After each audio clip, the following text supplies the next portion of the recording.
ক্ষমতা গ্রহণের পরপরই কি এক অজানা আতঙ্ক গ্রাস করছে মার্কিন প্রেসিডেন্ট ডোনাল্ড ট্রাম্পকে। দ্বিতীয় মেয়াদে রাষ্ট্রীয় শাসন হাতে পেয়ে দেশের নিরাপত্তা নিয়ে বেশ দুশ্চিন্তাগ্রস্ত হয়ে গেছেন তিনি। ক্ষণে ক্ষণে এক একটা নির্বাহী আদেশ দিয়ে আমেরিকাকে রক্ষা করতে চাইছেন শত্রুপক্ষের হাত থেকে। শুরুতে প্রতিপক্ষের মিসাইল ঠেকাতে গোটা যুক্তরাষ্ট্রকে আয়রন ডোম দিয়ে ঢেকে ফেলতে চাইলেন। এবার আন্তর্জাতিক সন্ত্রাস দমনের নাম করে সোমালিয়ায় আইএস সদস্যদের ওপর এয়ারক্রাফট দিয়ে হামলা চালিয়েছেন।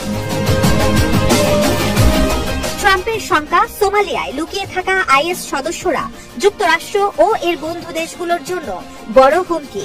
তারা যে কোনো সময় গুহা থেকে বের হয়ে যুক্তরাষ্ট্রে বড় ধরনের অভিযান চালাতে পারে, আর এতে ছারখার হয়ে যাবে গোটা মার্কিন মূল্য। সেই ভয় থেকেই নড়ে চড়ে বসেছে যুক্তরাষ্ট্রের প্রতিরক্ষা দপ্তর পেন্টাগন। শনিবার সোমালিয়ার উত্তর পূর্বাঞ্চলে বাড়ি অঞ্চলের গলিজ দ্বীপে ইসলামিক স্টেটের জ্যেষ্ঠ সদস্যকে লক্ষ্য করে বিমান হামলা চালিয়েছে তারা। মার্কিন রণতরী ইউএসএস হ্যারি ট্রুম্যান থেকে ছেড়ে গেছে একের পর এক যুদ্ধ বিমান। পেন্টাগনের দাবি, লুকিয়ে থাকা সন্ত্রাসীদের ঘাঁটিতে হামলা হয়েছে, নিহত হয়েছেন সশস্ত্র যোদ্ধাদের অনেকে। মার্কিন প্রতিরক্ষা মন্ত্রী পিট হেগসেথ বলেন, এই অপারেশনে কোনো সাধারণ মানুষ হতাহতের ঘটনা ঘটেনি।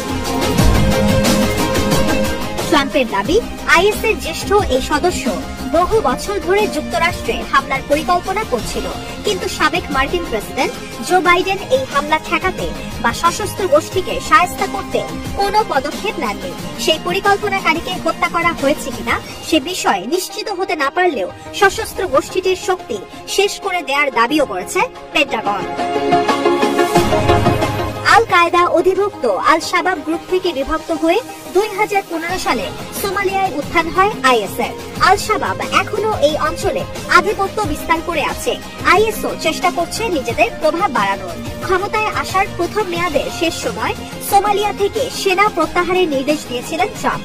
এরপর দ্বিতীয় মেয়াদে ক্ষমতায় এসে প্রথমবারের মতো আফ্রিকার কোনো দেশে হামলার নির্দেশ দিলেন তিনি। এর মাত্র 2 দিন আগে সিরিয়ায় হামলা চালিয়ে আল কায়েদার হুরাস আল-দিন সংগঠনের এক সিনিয়র সদস্যকে হত্যা করে যুক্তরাষ্ট্র।